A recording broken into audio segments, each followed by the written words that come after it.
बिहार के हरिपुर गांव की वो सुबह की हल्की धुंधली रोशनी में जब विक्रम की चमचमाती सरकारी गाड़ी गांव की उबड़ खाबड़ सड़क पर रुकती है, तो वो पल ऐसा लगता है जैसे समय ठहर गया हो।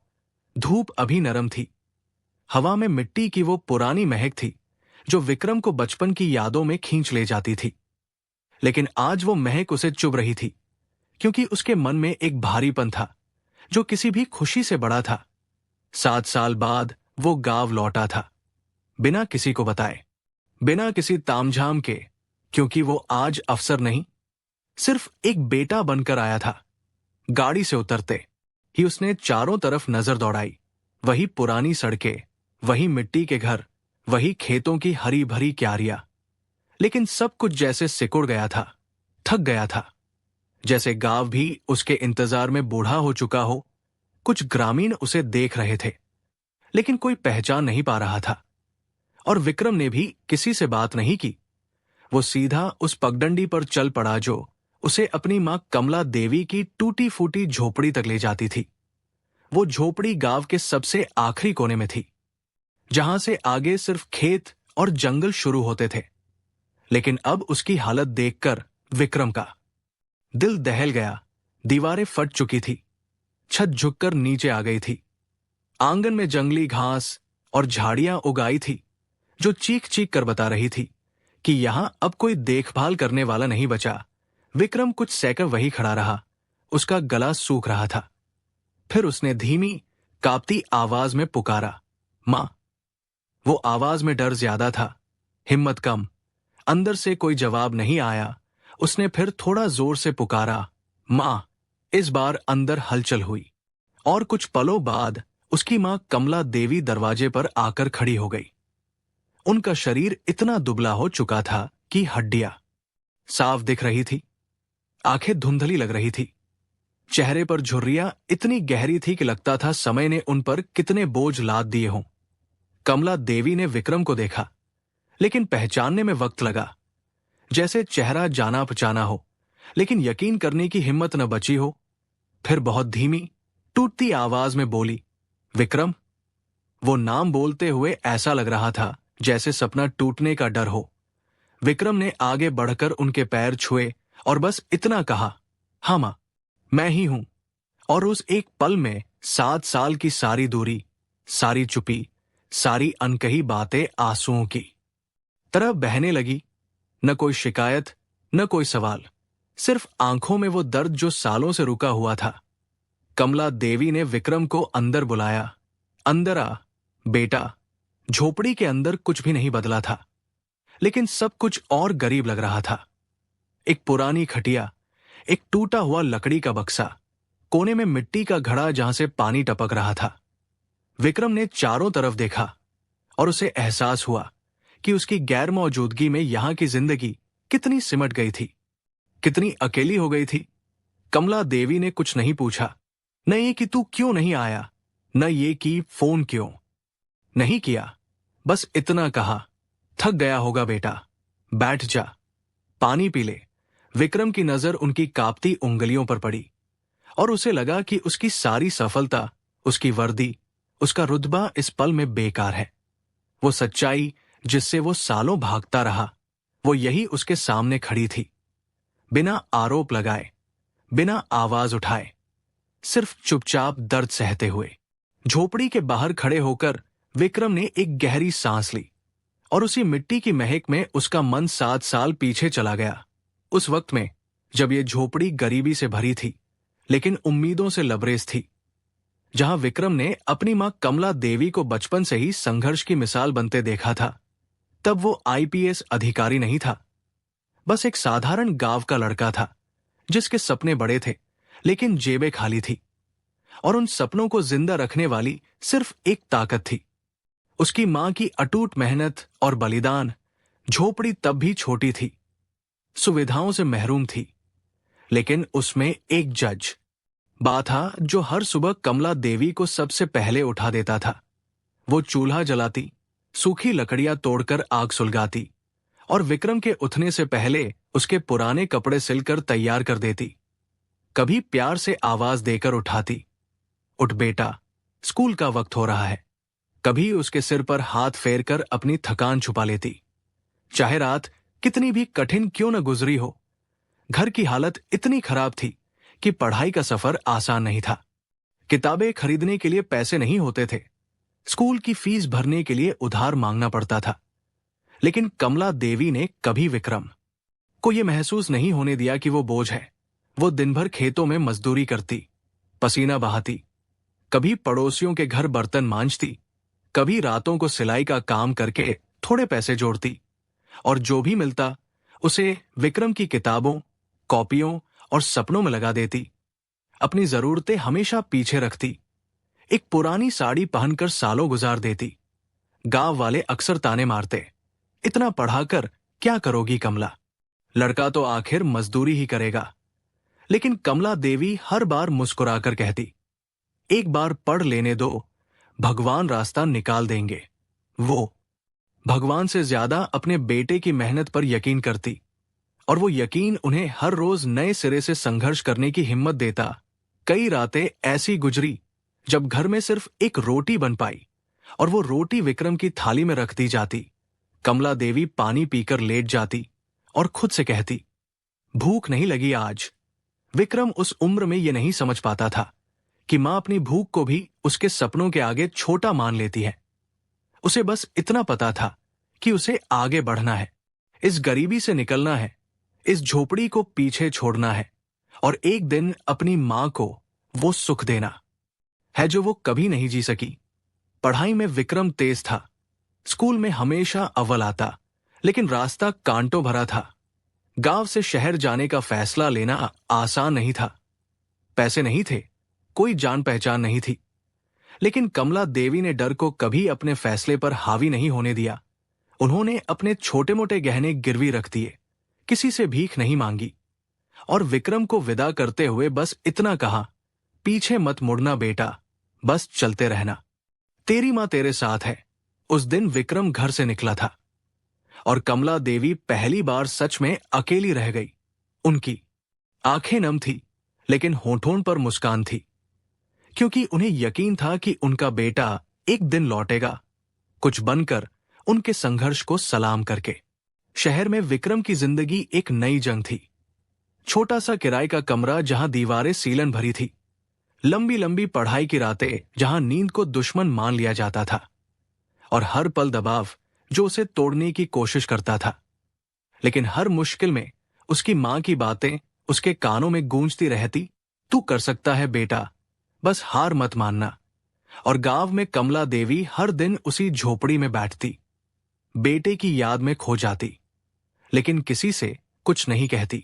वो इंतजार करती उस दिन का जब विक्रम लौटेगा और उनके बलिदान का मतलब समझेगा। जब विक्रम के आईपीएस चयन की खबर गांव पहुंची तो हरिपुर में जश्न का माहौल था। लोग मिठाई बांट रहे थे, पटाखे फोड़ रहे थे, विक्रम का नाम हर जुबान पर था। लेकिन कमला देवी ने कोई बड़ा उत्सव नहीं मनाया। वो बस झोपड़ी के कोने में बैठकर भगवान को शुक्रिया कहा, और मन ही मन सोचा कि अब उनका बेटा बड़ा आदमी बन गया, अब उसका रास्ता हमेशा चमकदार रहेगा। लेकिन उन्हें क्या पता था कि उसी चमकदार रास्ते पर चलते चलते विक्रम उनसे इतना दूर चला जाएगा कि 7 साल गुजर जाएंगे, और वो इंतजार का बोझ सहती रहेंगी। शुरुआत में सब ठीक लगता था। विक्रम की ट्रेनिंग के दिन व्यस्त थे, नए नियम सीखने थे, नई जिम्मेदारियां निभानी थी।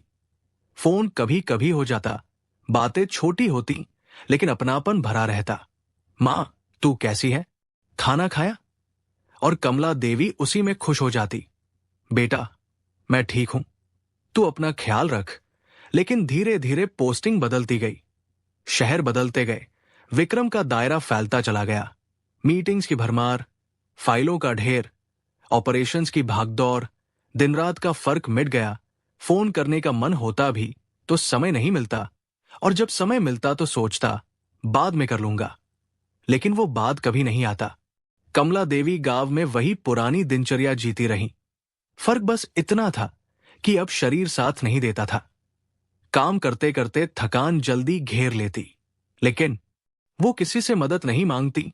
गांव वाले अब उन्हें विक्रम यादव की मां कहकर बुलाते, इज्जत बढ़ गई थी। लेकिन घर और खाली लगने लगा था। लोग पूछते, बेटा कब आएगा? और कमला देवी हर बार यही जवाब देती, ड्यूटी बहुत है, फुर्सत मिलते ही आएगा। वो ये नहीं बताती कि महीनों से बात नहीं हुई, क्योंकि उन्हें लगता था कि बेटा देश की सेवा कर रहा है, उसकी जिम्मेदारी बड़ी है। विक्रम कभी कभी पैसे भेज देता, बैंक से मैसेज आ जाता या पोस्ट ऑफिस से खबर मिल जाती। कमला देवी उन पैसों को बड़े जतन से संभालती, खर्च सोच समझ कर करती, क्योंकि सोचती कि बेटा मेहनत से कमाता है, फिजूल खर्ची ठीक नहीं। पैसे से जरूरतें पूरी हो जाती, लेकिन अकेलापन वैसा ही रहता, न बैंक भर पाता, न मैसेज। समय के साथ कमला देवी की सेहत गिरने लगी। घुटनों में दर्द रहने लगा जो चलने फिरने में तकलीफ देता। आंखों की रोशनी कम हो गई जो रातों को और डरावनी बना देती। लेकिन उन्होंने कभी विक्रम को यह नहीं बताया। जब कभी फोन होता तो बस उसकी सेहत पूछती, बेटा खाना समय पर खा लेना, नींद पूरी कर लेना। अपनी तकलीफ को हमेशा छुपा लेती। विक्रम सोचता कि मां ठीक होगी, गांव में है, सादा जीवन है, क्या बड़ी समस्या होगी। ये सोच उसे राहत देती, लेकिन असल में उसे और दूर ले जाती, क्योंकि वो नहीं जानता था कि अकेलापन धीरे धीरे बीमारी बन जाता है और चुप्पी सबसे बड़ा बोझ होती है जो अंदर ही अंदर तोड़ देती है। गांव हरिपुर में समय ऐसे ही गुजरता रहा। त्योहार आते जाते रहे। दिवाली में पटाखों की गूंज, होली में रंगों की मस्ती। लेकिन कमला देवी हर त्योहार पर झोपड़ी साफ करती, दीपक जलाती, मिठाई बनाती अगर सामर्थ्य होता, और मन ही मन सोचती कि शायद इस बार बेटा आएगा, दरवाजा खटखटाएगा और वो उसे गले लगा लेंगी। लेकिन हर बार उम्मीद दरवाजे तक आकर लौट जाती और कमला देवी उसे बिना शिकायत के विदा कर देती। विक्रम की जिंदगी आगे सरपट दौड़ती रही, नाम कमाता रहा, पद ऊंचे होते गए, जिम्मेदारियां और गहरी। लेकिन उसी के साथ वो झोपड़ी, वो मां, वो इंतजार, सब उसकी रोजमर्रा से बाहर होते चले गए, बिना किसी बुरे इरादे के, बस लापरवाही से। और यही लापरवाही चुपके से आने वाले समय की सबसे महंगी कीमत तैयार कर रही थी। कमला देवी की तबीयत अब पहले जैसी नहीं रहती थी। सुबह उठते ही शरीर भारी लगता, घुटनों का दर्द ऐसा कि बिस्तर से उठना मुश्किल, आंखें धुंधली होकर दुनिया को धुंधला बना देती। फिर भी वो रोज की तरह उठती, चूल्हा जलाती, दिन को किसी तरह काटती, क्योंकि आदतें आसानी से नहीं बदलती, खासकर जब वो आदतें ही जिंदगी का सहारा हों। गांव वालों ने ये बदलाव देखा, लेकिन सब अपनी अपनी जिंदगियों में उलझे थे। कोई कहता, उम्र हो गई है कमला बहन, आराम करो। कोई सलाह देता, बेटे को बुला लो, वो अफसर है, सब ठीक कर देगा। और कमला देवी मुस्कुराकर कहती, ड्यूटी बहुत है उसकी, आएगा तो खुद आएगा। वो किसी को नहीं बताती कि बात महीनों से नहीं हुई। सरकारी योजनाओं में उनका नाम था, पेंशन का हक था, राशन का अधिकार था, लेकिन हक और हकीकत के बीच की खाई इतनी गहरी थी कि वो उनकी जिंदगी बन गई। राशन समय पर नहीं मिलता, पेंशन के लिए दफ्तरों के चक्कर लगाने पड़ते, जहां क्लर्क उन्हें घंटों इंतजार कराते, और इलाज के लिए गांव का वैद्य ही सहारा था, जो जड़ी बूटियों से दवा देता, लेकिन दर्द कम नहीं होता। कमला देवी ने कभी शिकायत नहीं की, क्योंकि सोचती कि झगड़ा करना उनके बस का नहीं, और बेटा अफसर है, उसकी इज्जत क्यों खराब करूं। विक्रम को इन सब की खबर नहीं थी। कभी कभी गांव से कोई मैसेज आता कि मां की तबीयत ठीक नहीं, लेकिन वो इसे उम्र की बात मानकर टाल देता, अगली छुट्टी में जाऊंगा। लेकिन वो छुट्टी हमेशा किसी काम में निकल जाती और सिलसिला चलता रहा। एक दिन कमला देवी झोपड़ ई के बाहर बैठी धूप सेंक रही थी। अचानक चक्कर आया, वो संभल नहीं पाई, जमीन पर गिर पड़ी। पड़ोसी ने देखा, पानी पिलाया। थोड़ी देर बाद वो उठीं, लेकिन शरीर और कमजोर हो गया। फिर भी विक्रम को फोन नहीं किया। सोचा कि बेटे को परेशान क्यों करूं, खुद संभालूंगी। झोपड़ी अब और खामोश हो गई थी। दिन लंबे लगते, रातें भारी।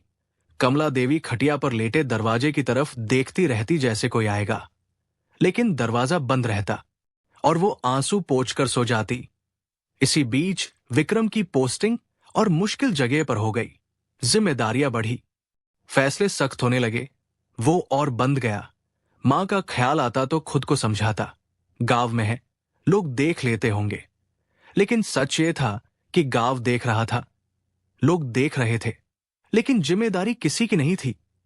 और कमला देवी की जिंदगी उसी इंतजार में सिमटती जा रही थी, जहां हर दिन एक सवाल बनकर आता और बिना जवाब चला जाता।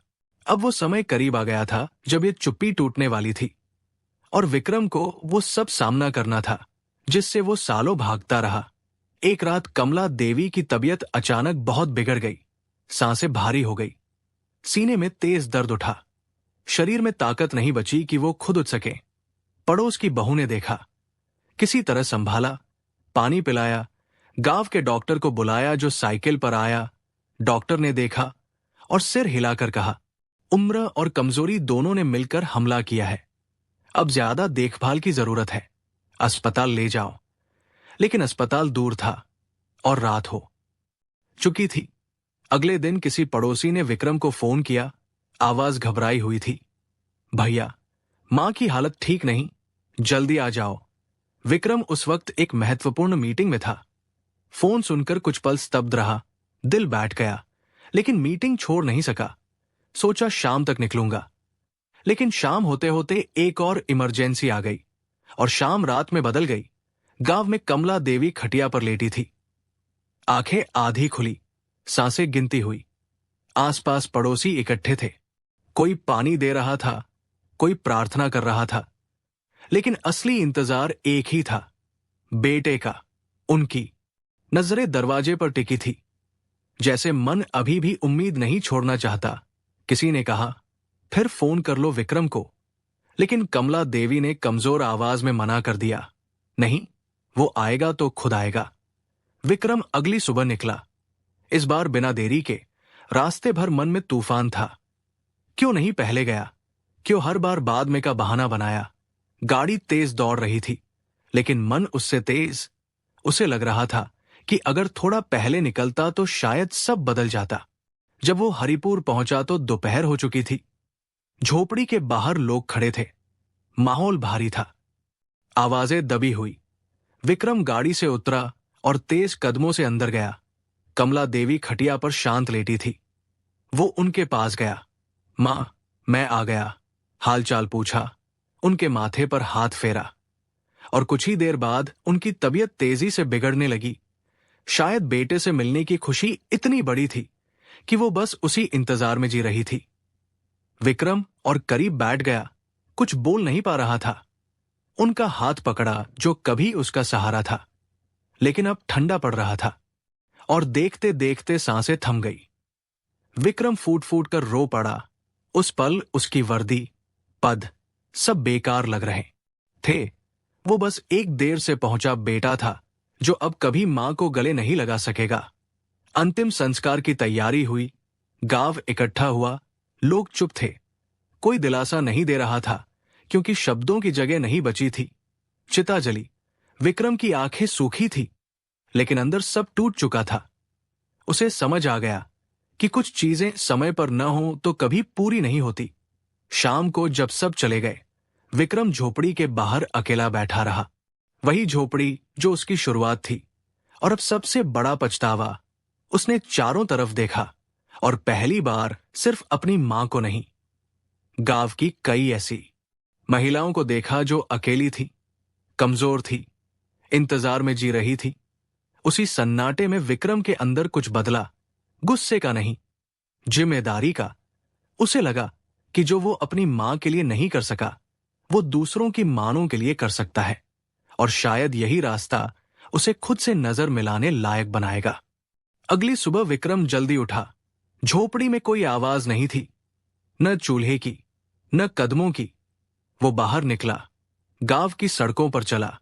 पहली बार हरिपुर को ध्यान से देखा, जैसे जिम्मेदारी लेने आया हो। वो पंचायत भवन पहुंचा, बिना नाम बताए, बिना रौब के। वहां फाइलें देखीं, बुजुर्गों और विधवाओं की योजनाएं, राशन की लिस्ट, पेंशन के नाम, सब लिखा था, लेकिन हकीकत से मेल नहीं खाता था। सवाल किए, जवाब गोलमोल मिले, और उसी में समस्या छुपी थी।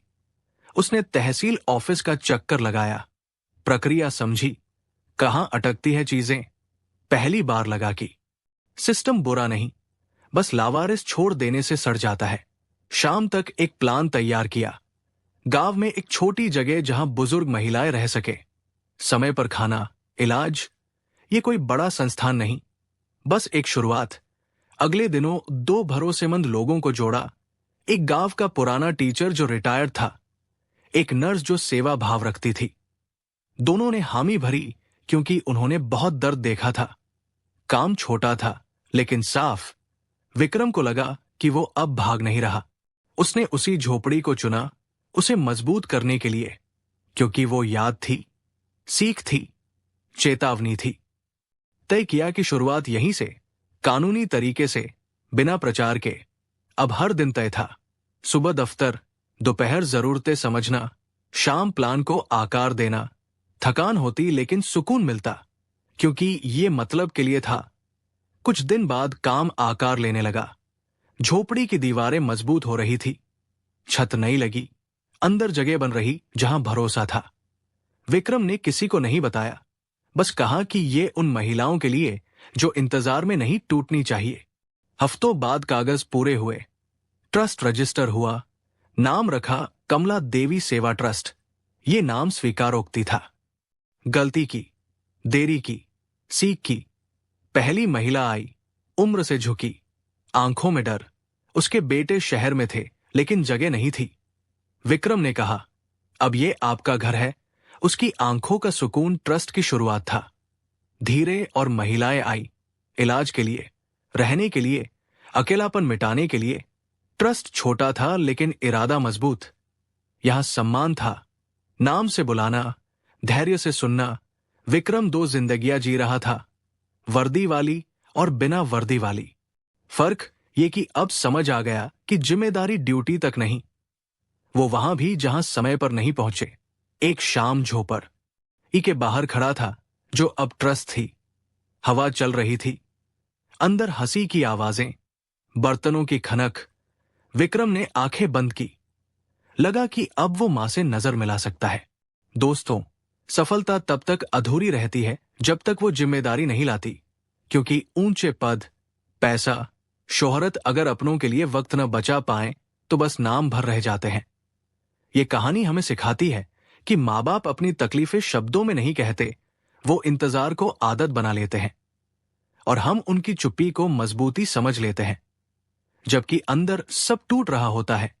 अब सवाल आपसे है, क्या आप भी सोचते हैं कि बाद में समय निकाल लेंगे, बाद में मिल लेंगे, या आज ही फोन उठाकर अपनों से बात करना जरूरी है? आपके आसपास कोई ऐसी मां, बुजुर्ग महिला है जो चुपचाप इंतजार में जी रही है? अगर हां, तो आज रुकिए, मिलिए, हाल पूछिए, क्योंकि छोटी मौजूदगी दुनिया बदल देती है। और अगर ये कहानी आपके दिल को छू गई हो तो इसे शेयर कीजिए, किसी और तक पहुंचाइए, ताकि कोई और विक्रम देर न करे, कोई और कमला देवी न टूटे। और हां, बताइए कमेंट्स में कि आपने आखिरी बार अपनी मां से कब दिल खोलकर बात की थी। क्या कोई ऐसी याद है जो आपको रुलाती है या मुस्कुराती है? इस वीडियो को लाइक कीजिए, चैनल स्टोरी बाय रानी को सब्सक्राइब कीजिए। मिलते हैं अगले वीडियो में। तब तक अपनों की कदर कीजिए, उनकी सेवा कीजिए, हर पल यादगार बनाइए। जय हिंद, जय भारत।